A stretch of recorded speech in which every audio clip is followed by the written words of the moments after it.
Shalom, jumpa lagi dengan saya Raymond Wisan dalam program Kitalah Pemenang. Sobat Pemenang, kita masih terus membahas tentang mengapa kita layak menjadi pemenang. Ada 5 hal yang saya catat mengapa kita layak untuk menjadi pemenang. Yang pertama, karena kita diciptakan berdasarkan gambar dan rupa Tuhan. Yang kedua, karena kita sudah dibebaskan menjadi orang yang merdeka oleh Tuhan kita, Tuhan Yesus Kristus. Dan yang ketiga, karena ada Roh Kudus yang menolong kita.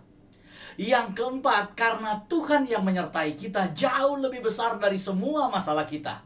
Dan yang kelima, karena status kita adalah anak-anak Tuhan. Itulah 5 alasan mengapa kita layak untuk menjadi pemenang. Poin pertama saya sudah bahas beberapa waktu yang lalu, dan kemarin saya sudah masuk di dalam poin yang kedua.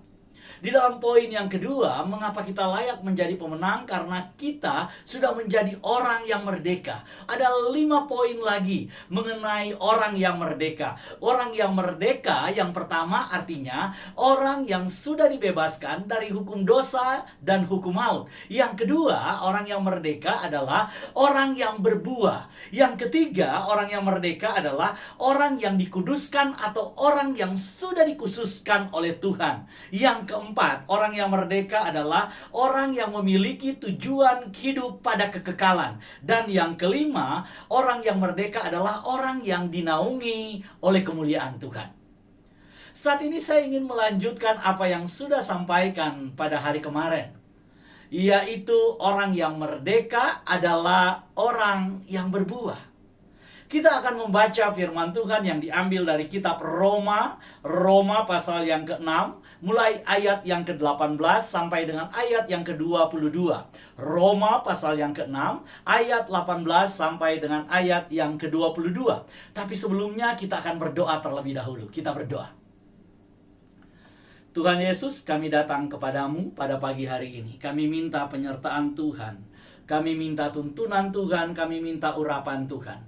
Biarlah pikiran Kristus itu menguasai pikiran kami, sehingga saat ini kami diurapi dengan apa yang menjadi kehendak Tuhan. Apa yang Tuhan pikirkan, biarlah itu menjadi pikiran kami. Apa yang Tuhan inginkan, biarlah itu menjadi buah keinginan kami. Terima kasih ya Tuhan, pakai hamba-Mu, sembunyikan dia di belakang kaki salib-Mu, agar kemuliaan Tuhan yang dinyatakan pada pagi hari ini. Buat semua pendengar yang mendengar program ini, Engkau lawat mereka ya Bapa, berkati kehidupannya. Segala sesuatu yang mereka kerjakan pada hari ini, Tuhan jadikan berhasil. Dalam nama Tuhan Yesus, kami sambut firman-Mu. Haleluya. Amin.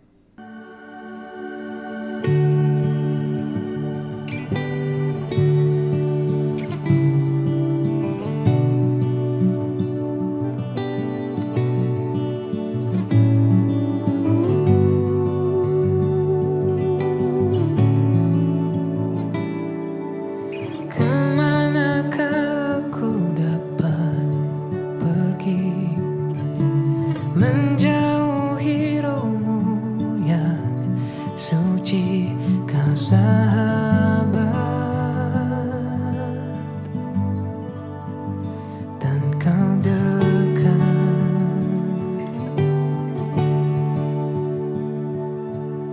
Bahkan seluruh pengabdianku tak bisa membalas kesetiaan. Sungguh mulia dan berharga, sungguh besar pengorbananmu bagiku, terlalu dalam untuk dimengerti. Sungguh besar, sungguh indah yang kau pikirkan tentangku, tak terselami bagiku. Sungguh indah.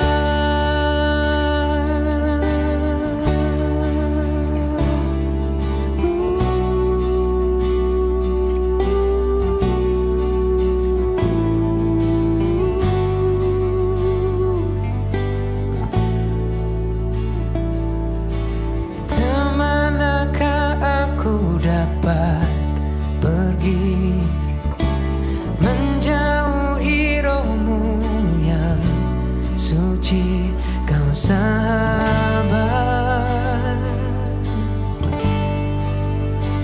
dan kau dekat,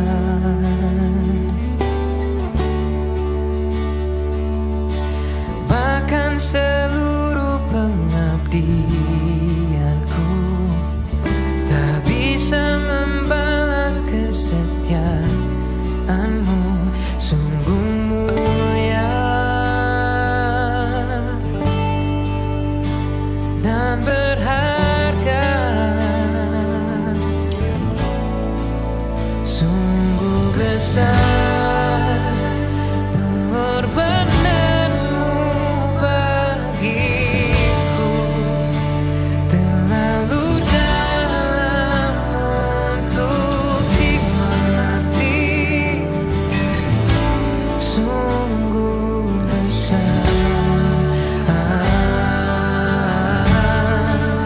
sungguh indah yang kau pikirkan tentangku, tak terselami bagiku,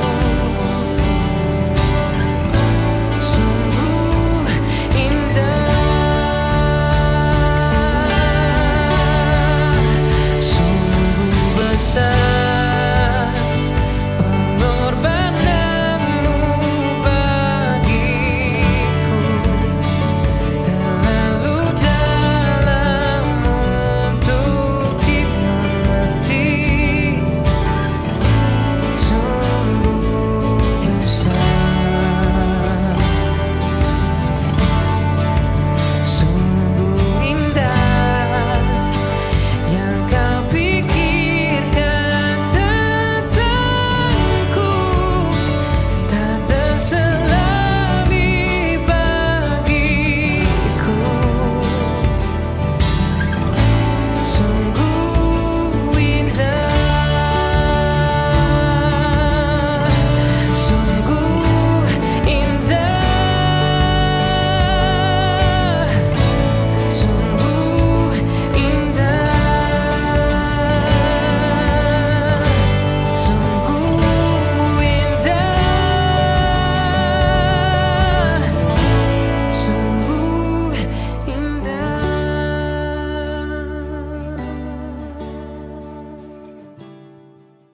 Kita baca firman Tuhan Roma pasal yang ke-6 ayat 18 sampai dengan ayat 22. Demikianlah firman Tuhan. Kamu telah dimerdekakan dari dosa dan menjadi hamba kebenaran. Aku mengatakan hal ini secara manusia karena kelemahanmu. Sebab sama seperti kamu telah menyerahkan anggota-anggota tubuhmu menjadi hamba kecemaran dan kedurhakaan yang membawa kamu kepada kedurhakaan, demikian hal kamu sekarang harus menyerahkan anggota-anggota tubuhmu menjadi hamba kebenaran yang membawa kamu kepada pengudusan. Sebab waktu kamu hamba dosa, kamu bebas dari kebenaran. Dan buah apakah yang kamu petik daripadanya? Semuanya itu menyebabkan kamu merasa malu sekarang, karena kesudahan semuanya itu ialah kematian. Tetapi sekarang, setelah kamu dimerdekakan dari dosa, dan setelah kamu menjadi hamba Elohim, kamu beroleh buah yang membawa kamu kepada pengudusan, dan sebagai kesudahannya ialah hidup yang kekal. Sobat pemenang, kita akan merenungkan firman Tuhan ini, bahwa orang yang merdeka, orang yang dibebaskan oleh Kristus adalah orang yang berbuah. Apa yang dimaksud dengan berbuah? Ketika kita berbicara tentang berbuah, ayat ini memberitahukan kepada kita sangat jelas, saudara. Kalau kita lihat ada perbandingan. Pada ayat 21 dikatakan, dan buah apakah yang kamu petik daripadanya? Semuanya itu menyebabkan kamu merasa malu sekarang, karena kesudahan semuanya itu ialah kematian. Saudara, buah dosa adalah kematian. Jelas sekali firman Tuhan berkata bahwa buah dosa itu adalah kematian. Dan sekarang firman Tuhan bilang, setelah kamu dimerdekakan dari dosa dan setelah kamu menjadi hamba Elohim, kamu beroleh buah yang membawa kamu kepada pengudusan. Dan sebagai kesudahannya ialah hidup yang kekal.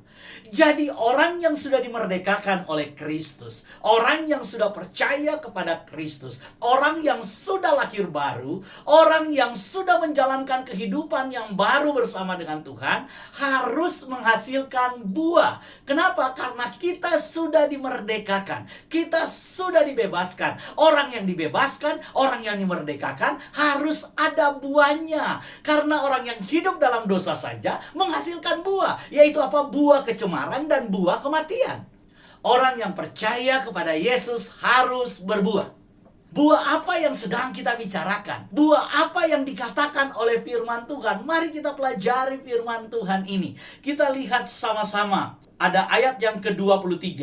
Upah dosa ialah maut, tetapi karunia Elohim ialah hidup yang kekal dalam Kristus Yesus Tuhan kita.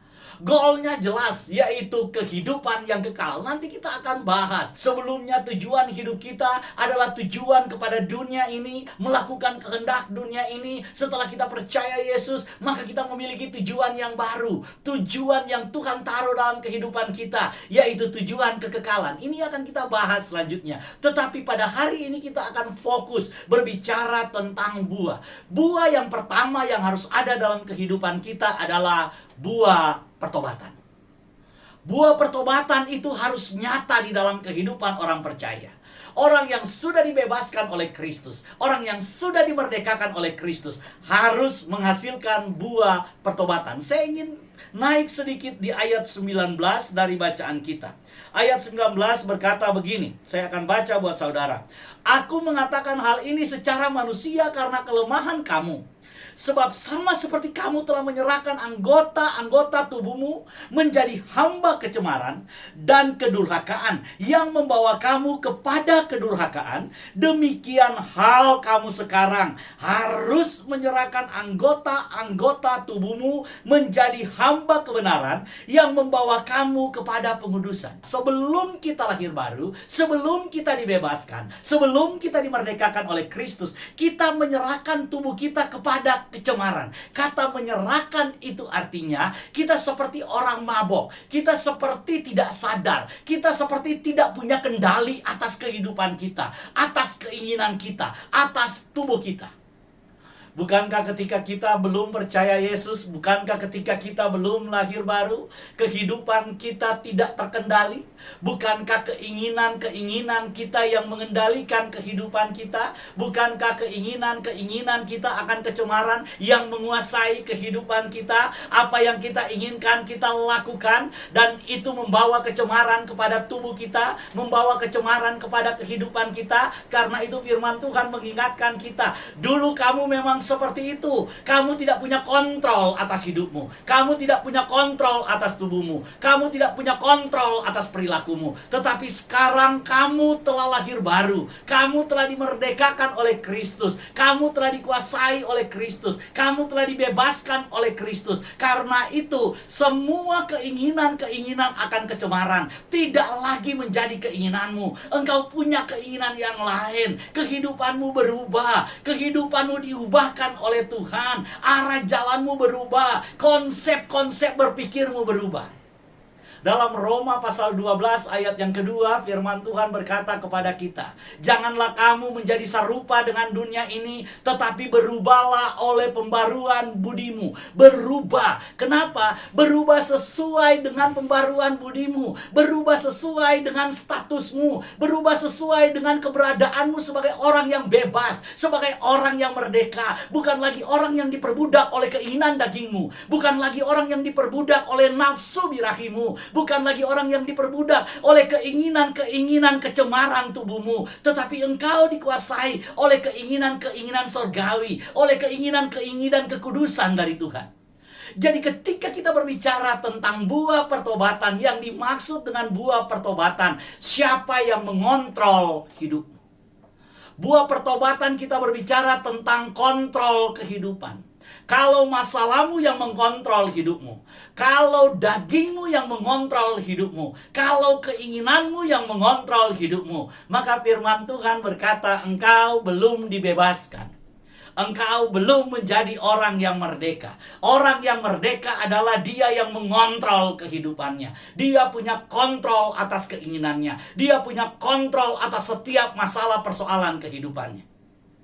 Saya ingin memberikan satu contoh tentang orang yang diubahkan oleh Tuhan, tentang orang yang mengalami perubahan ketika Yesus datang ke rumahnya, ketika Yesus berjumpa dengan dia. Mari kita lihat sama-sama. Saya akan tunjukkan kepada saudara di dalam Injil Lukas. Injil Lukas pasalnya yang ke-19.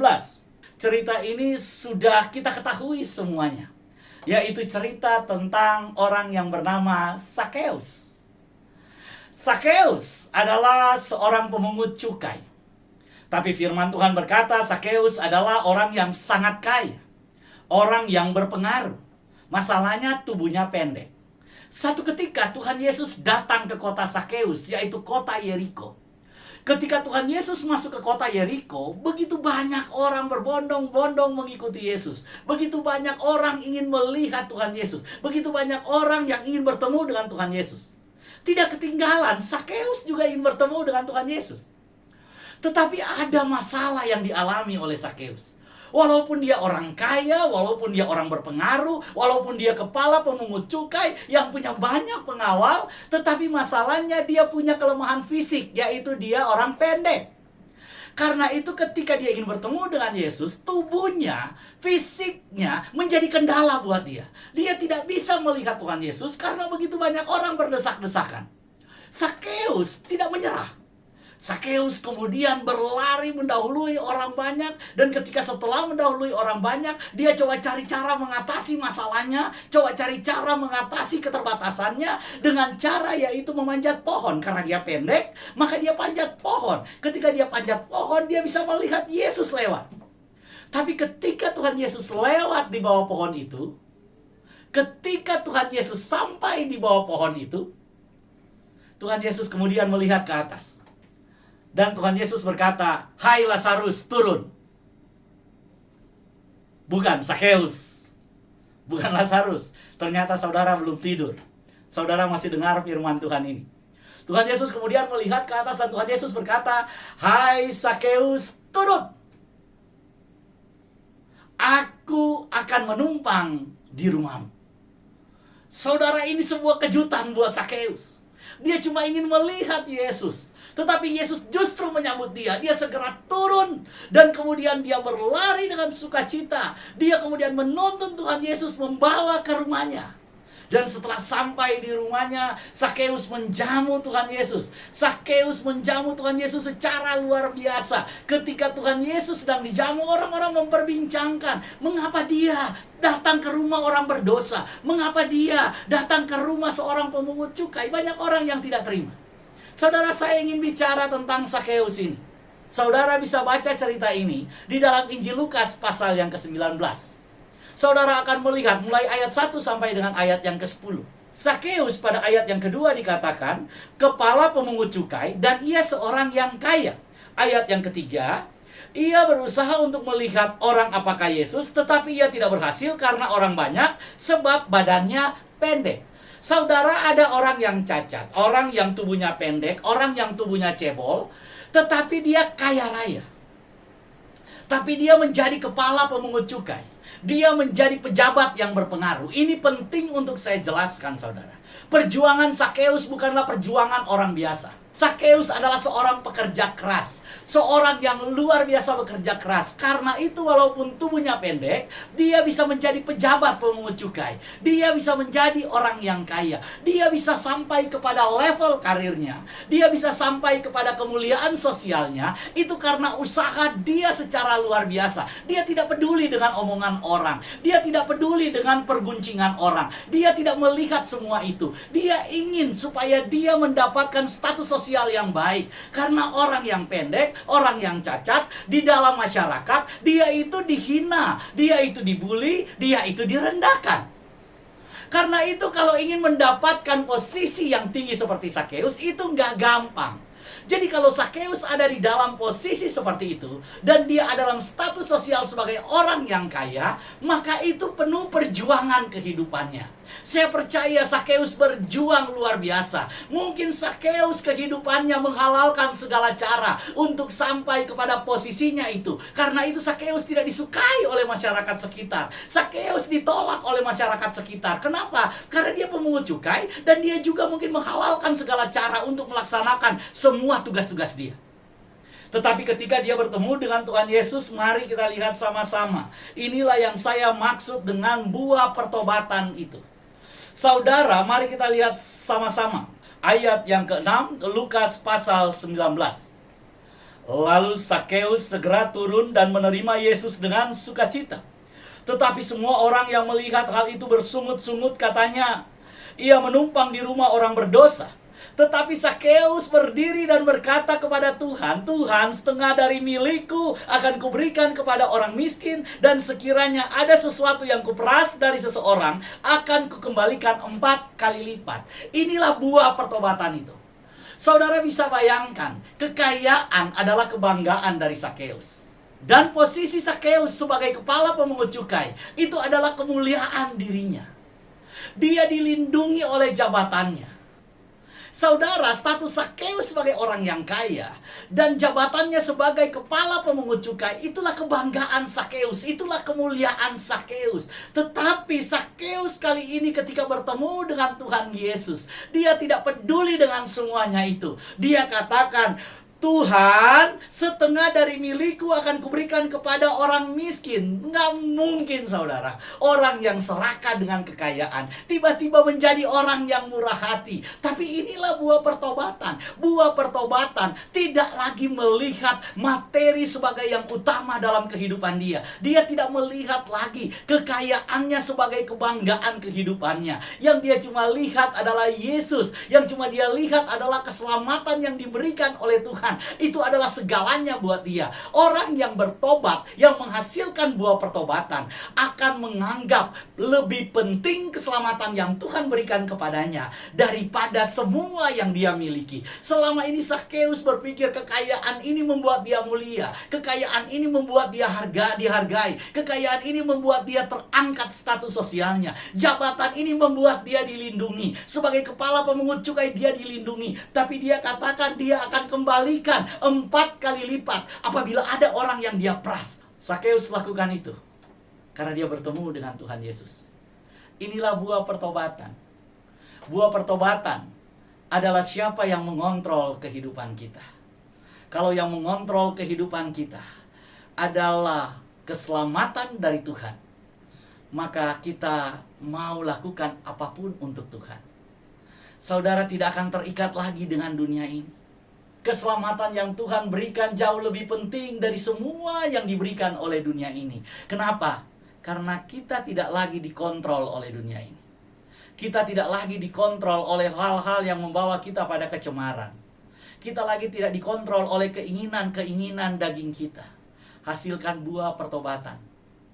Belajar dari tokoh Sakeus, yang selama ini Sakeus jadikan harta sebagai fokus kehidupannya, yang selama ini Sakeus jadikan jabatan sebagai fokus daripada pelayanannya. Tapi ketika dia berjumpa dengan Tuhan Yesus, dia lepaskan semua itu. Dia memandang kepada Tuhan. Tuhan, keselamatan yang Engkau berikan buat saya jauh lebih penting dari jabatan saya. Enggak apa-apa, kan jabatan saya ini saya tinggalkan semuanya, saya lepaskan semuanya. Status sosial saya lepaskan, enggak apa-apa. Saya bagikan setengah dari kekayaan saya kepada orang-orang miskin, enggak apa-apa. Kekayaan saya berkurang separuh. Bahkan orang yang pernah saya peras, saya ganti 4 kali lipat. Enggak apa-apa Tuhan, saya enggak rugi. Kenapa? Karena saya punya Tuhan. Karena saya tahu saya ada keselamatan. Karena saya tahu keselamatan tinggal dalam rumah saya. Karena itu saudara, inilah yang dikatakan Tuhan Yesus kepada Sakeus. Ayat yang ke-9. Kata Yesus kepadanya, hari ini telah terjadi keselamatan kepada rumah ini. Karena Orang ini pun anak Abraham. Sebab anak manusia datang untuk mencari dan menyelamatkan yang hilang.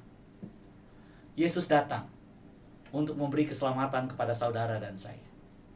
Itu artinya keselamatan yang Tuhan berikan jauh lebih penting dari semua yang kita miliki di dunia ini. Karena itu biarkan keselamatan dari Tuhan itu yang mengendalikan hidup kita. Jangan lagi biarkan keinginan daging kita. Jangan lagi biarkan keinginan-keinginan akan kecemaran yang menguasai kehidupan kita. Sudah, kita adalah orang-orang yang dibebaskan. Kita adalah orang-orang yang dimerdekakan. Mulailah hari ini sebagai orang yang dimerdekakan, sebagai orang yang dibebaskan. Ketika engkau melangkah hari ini, engkau melangkah dengan statusmu sebagai orang yang sudah diselamatkan. Engkau berkuasa atas semua masalahmu. Engkau berkuasa atas semua keinginan-keinginanmu. Engkau berkuasa terhadap semua dorongan-dorongan dagingmu. Engkau berkuasa dan engkau punya kendali. Karena engkau adalah orang yang merdeka. Engkau bukan lagi hamba kecemaran. Engkau bukan lagi hamba dosa. Tapi engkau adalah orang yang bebas. Engkau adalah orang yang merdeka. Selamat menjadi pemenang. Kita berdoa. Ya Tuhan Yesus, Engkau telah menyelamatkan kami. Engkau telah menyelamatkan seluruh keluarga kami. Di dalam nama Tuhan Yesus, kami percaya keselamatan itu tinggal tetap. Dan biarlah hari ini kami menghasilkan buah pertobatan itu. Kami tidak dikendalikan lagi oleh masalah kami. Kami tidak dikendalikan lagi oleh keinginan kami. Kami tidak dikendalikan lagi oleh kecemaran-kecemaran yang menguasai pikiran dan hati kami. Tetapi saat ini kami sudah dimerdekakan, dilepaskan oleh Tuhan. Kami dimerdekakan oleh Tuhan menjadi orang yang bebas. Menjadi orang yang merdeka. Menjadi orang yang tidak terikat lagi dengan dunia ini. Tapi kami terikat dengan sorga. Kami terikat dengan Tuhan. Kami terikat dengan keselamatan dari Tuhan. Kami percaya keselamatan yang Tuhan berikan kepada kami jauh lebih penting. Kalau Zakheus bisa melihat, merasakan keselamatan dari Tuhan itu atas kehidupannya dan atas kehidupan keluarganya, dia tidak lagi peduli. Dia tidak lagi terikat dengan kekayaannya. Dia tidak lagi terikat dengan jabatannya yang selama ini menjadi kebanggaannya, yang selama ini menjadi kemuliaannya. Dia tidak lagi mengarahkan pandangannya ke situ. Tapi saat itu ketika Yesus hadir, dia mengarahkan pandangannya kepada Yesus yang memberi dia keselamatan. Dia tahu keselamatan dari Tuhan jauh lebih penting. Karena itu biarlah engkau bukakan pikiran kami, engkau bukakan hati kami untuk melihat keselamatan dari Tuhan itu jauh lebih penting dari semua hal dalam kehidupan kami. Kasih karunia Tuhan cukup bagi kami, melampaui segala sesuatu yang kami pikirkan. Tuhan Yesus, semua yang baik, semua yang mulia, biarlah itu melimpah dalam hidup kami. Terima kasih ya Tuhan. Haleluya. Engkau sertai seluruh aktivitas dari anak-anak-Mu sepanjang hari ini. Amin. Sobat pemenang, demikian program Kitalah Pemenang. Sampai jumpa pada besok hari dalam program yang sama, dalam waktu yang sama. Tuhan Yesus memberkati kita karena kitalah pemenang.